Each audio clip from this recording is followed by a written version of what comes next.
Welcome to the Slop Temple. We pray this video helps. You'll start by removing cached Directx shader data to free space and fix corrupted shaders. Open Settings, go to System, then Storage, choose Temporary Files. Once there, select Directx shader cache and click Remove Files.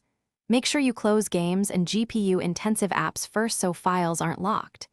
This immediate action clears old compiled shaders so Windows can rebuild clean versions.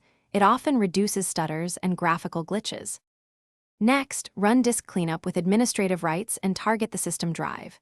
Choose Cleanup System Files, wait for the list, then tick Directx shader cache before confirming deletion. For a more thorough wipe, open File Explorer and navigate to %local app data %d3ds cache and delete its contents, only after closing all games.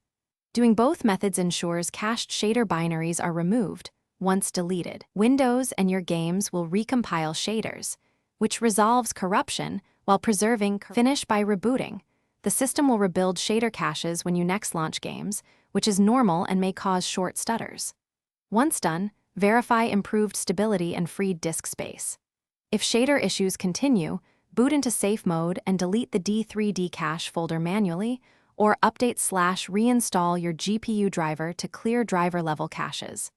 As a key tip, if the cache repopulates with errors, create a new user profile to rule out corrupted user data. This isolates the problem quickly. Thanks for watching. Consider subscribing if we helped you.